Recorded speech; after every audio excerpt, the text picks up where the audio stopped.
Pada saat itu diterima oleh almarhum Budianto. Begitu membuka gerbang, langsung terasa bau busuk yang luar biasa pada bulan Mei, 13 Mei. Ditanyakan kepada pihak rumah, kok bau seperti ini? Dijawab bahwa ini adalah got yang lupa dibersihkan. Kemudian masuk ke dalam rumah, ya kan? Kemudian diminta perlihatkan sertifikatnya. Ternyata sertifikat ini atas nama almarhum Reni, Nyonya Reni Margareta, ibu dari Dian. Kemudian ditanyakan, Ibu Reni ada di mana? Sedang tidur di dalam. Kemudian pegawai koperasi simpan pinjam ini mengajak diantarkan untuk masuk ke dalam kamar.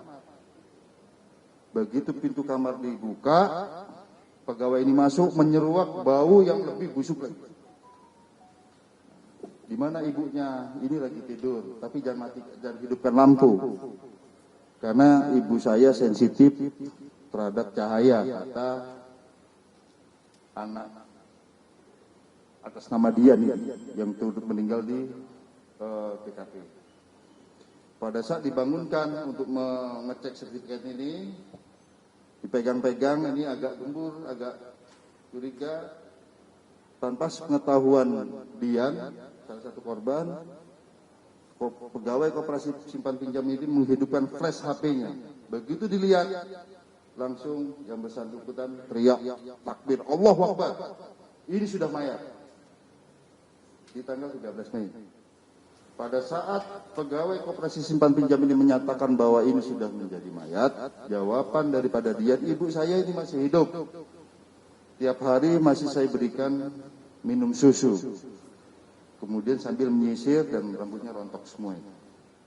Tidak ditemukan bercak-bercak darah, termasuk di lantai 2. Kemudian semua pintu pada saat pertama kali masuk dan juga keterangan saksi itu dikunci dari dalam gerbang, termasuk di dalam kamar yang paling depan itu berisi Nyonya Reni dan dia itu dalam satu kamar, ibu dan anak dalam satu kamar, dan ini dikunci dari dalam.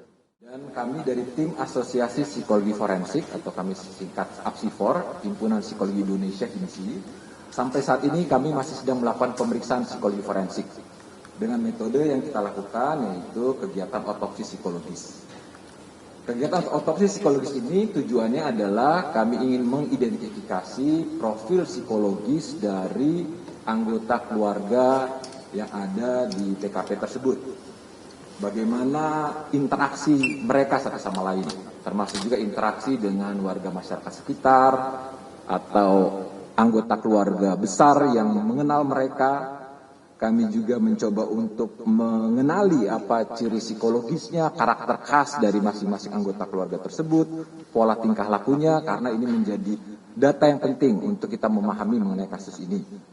Nah, pemeriksaan psikologi forensik dengan metode otopsi psikologis ini dilakukan multi tools, multi method. Artinya apa?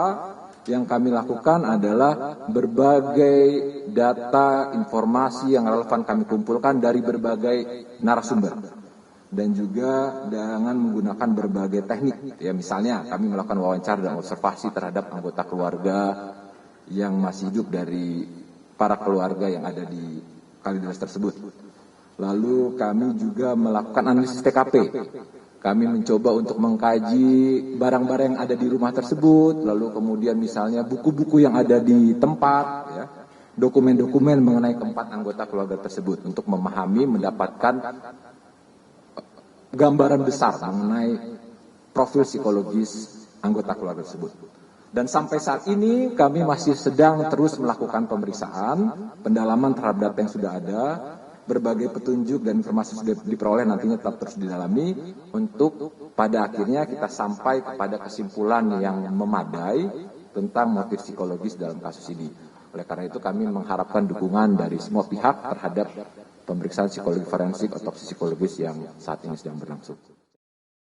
tampaknya informasi atau temuan yang diperoleh oleh Polda Metro Jaya terakhir ini semakin memperkuat spekulasi saya yang juga pernah saya sampaikan ke Kompas TV bahwa ada kemungkinan dari 4 penyebab kematian, 2 atau 1 diantaranya adalah relevan.